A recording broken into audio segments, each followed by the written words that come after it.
Hello, everybody, and welcome back to the Star Wars Expanded Universe, narrated by Disney, or from Lucasfilm, whichever way you slice it. Legends. Today, I just have a couple short stories and an interesting comic, to say the least, by John Ostrander. Though not Janderism as the artist, though, unfortunately. But starting with, we have Star Wars Insider 145, Constant Spirit by Jennifer Heddle. So, this is basically just a little tiny story. We're ramping up to the Rebel Alliance being a true military threat to the Empire. Um, you'll see in the short stories they do mention the Rebel Alliance and stuff, and the cells are getting more and more involved with things. They're doing a lot of stuff, but they're not really doing true military campaigns against the Empire yet. That won't be into the Force Unleashed, where we'll get, by Starkiller's death, they will finally announce it, and, they'll, for the next 2 years, will be doing actual stuff against the Empire up until Episode 4 when they get their first big win with Luke's help. But so Leia's on this small mission. She is to retrieve this information from one of her, allies. But she refuses to let him just die, and so she tries to save him. And things go badly, and so the guy sacrifices himself, and she goes home a bit sad about that. Without getting more spoilery, I mean, I basically kind of said the overall gist of the plot, but I thought it was fairly decent. We don't have that many stories that focus solely on Leia, and this is one of the few. This is, we're about to be at after all the stories I'm mentioning, like once we get to the Force Unleashed, we're about 2 years before the Battle of Yavin, before Episode 4. So it was nice to see Leia try to do this small mission before the events of Episode 4. And I thought it was handled really well. And at the end, she goes and talks to Bale. And she's talking about, I wish I could have saved him. And he's like, you can't save everybody, even though I know you'd love to. And I thought it was a very decent one. I don't know if it's very memorable, but it certainly wasn't horrible. It was fine. I enjoyed it for what that's worth, but I probably won't remember it in like a week.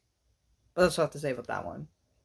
Next, you don't have to get this. This is not necessary. This is again like a Shadows of the Empire source book. It's not necessary, but if you really, really want it, you can get it on StarWarsTimeline.net. All of it, you can just download a PDF. This is Galaxy Guide number 5, The Pit. Basically, all that happens in here is that Luke and all of his friends, Biggs, Fixer, all of his gang, they're like, I guess racing on the Dune Sea. Fixer is getting a little bit jealous of Biggs because Biggs is really cool or whatever, and so he tries to do and by the way, this is only maybe a paragraph or a couple paragraphs of stuff. This is why I'm saying this is not essential. It's a couple paragraphs. Fixer tries to do a crazy trick because he's getting jealous of Biggs, and he almost gets eaten by a Sarlacc, but they work together and save their friend and leave, and Fixer's grounded for the rest of his life, but or not for the rest of his life, but he's grounded for a bit for doing something so stupid. And yeah, it's just a little adventure with Luke and his friends before the events of Episode 4. It's very short, but if you want it, that's where you'd find it. And then we have Adventure Journal number 7, the short story Passages by Charlene Newcomb. Now again, Matt Wilkins has said he does not like the Alex Winger plot. I have not seen the Alex Winger plot yet. We follow a character named Matt, who's the father of Alex. He believes, at least, that his wife and daughter died from the Rebel Alliance. I don't know about that, but he's really sad about that. And he goes and works for this one person because he's in debt. I don't really want to spoil it. It's a short story. It's only about 50 pages. It was fine. I like this story. I'm kind of confused because his last name isn't Winger. I don't know if he changed it.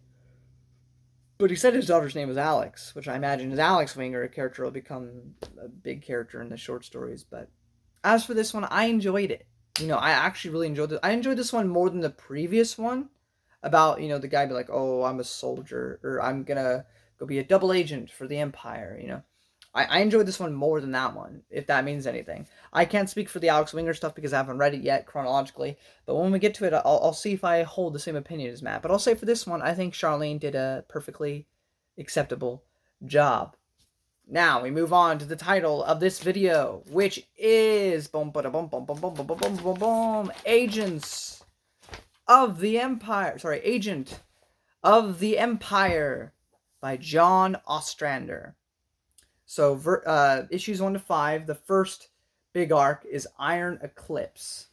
We follow a character named Jahan Cross, who is basically the James Bond of the Star Wars Expanded Universe.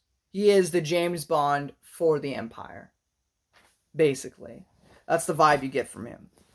The person who his Q, I guess you could call it, would be Armand Izard. That's right, Yassine Izard's father. In fact, we even see her later on in these comics. I don't know if it's this one or the next one, but we see her, which is really cool because I don't know if you know this, but she's going to be a huge character in the X-Wing series. She's actually going to be the main antagonist of the X-Wing series. So it was cool to see her here.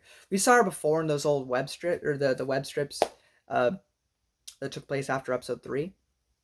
She's like a little girl in that one. This one, she's like, I think she's got to be in her late teens, almost an adult now. So that was really cool. We also get to see the corporate sector. And I know we had the At Star's End comic book, but I don't really read comic book adaptations of books if I have the book version.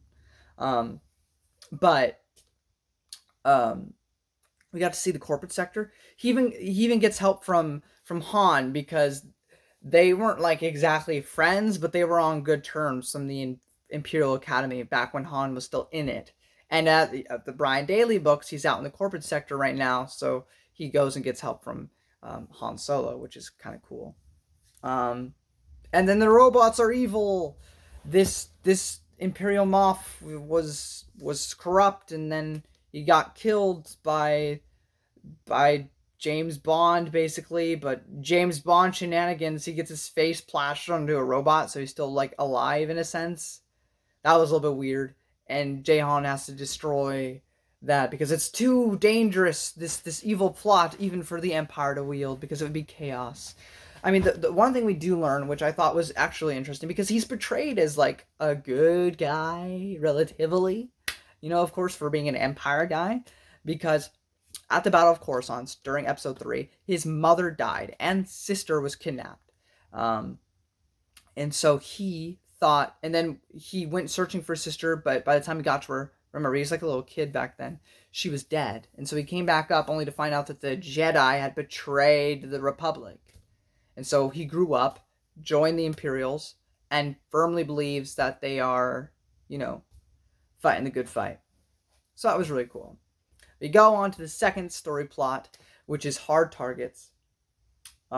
Which is really, this one's also really cool. There's so many prequel stuff in here too. It's nice because it's like a really cool bridge where like we're in the OT time, but we're getting all these references to the prequels, which is really cool. We get to go to Alderaan, which is important because nobody will be able to do that for much longer. We got 2 years left, basically.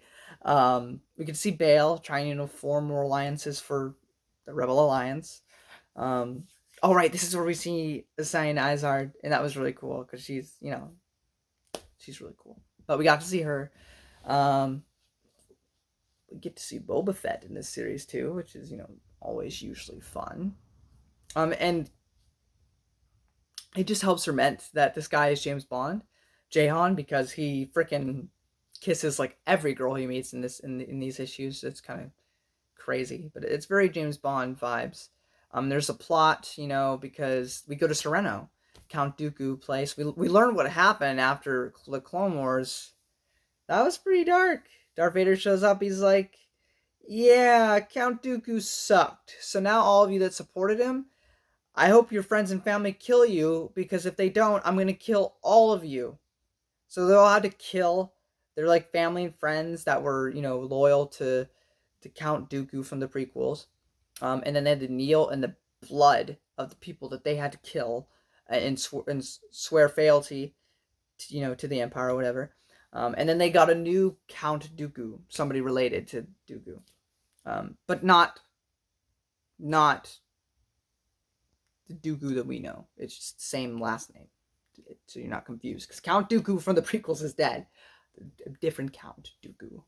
And then we learn about Braun, a little kid who's meant to, take up that mantle someday. And there's this whole political manipulation thing going on the planet. But don't worry, Jahan gets the job done. What happens to Jahan? I don't think we have any idea what happens to Jahan, because this is where the story ends. So he's seemingly with the Empire still. Maybe Luke or somebody kills him down the line. Maybe he actually goes and joins the New Republic. I don't know, because we don't know what happens to Jahan. So I guess I'll just imagine he died during a battle at some point, I guess. I don't know. But that's pretty much it, guys. Thank you all so much for watching.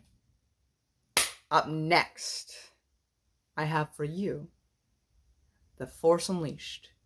The video game, the novelization, the comic. I'm just going to kind of skim over the comic, though. But until then, guys, may the Force be with you.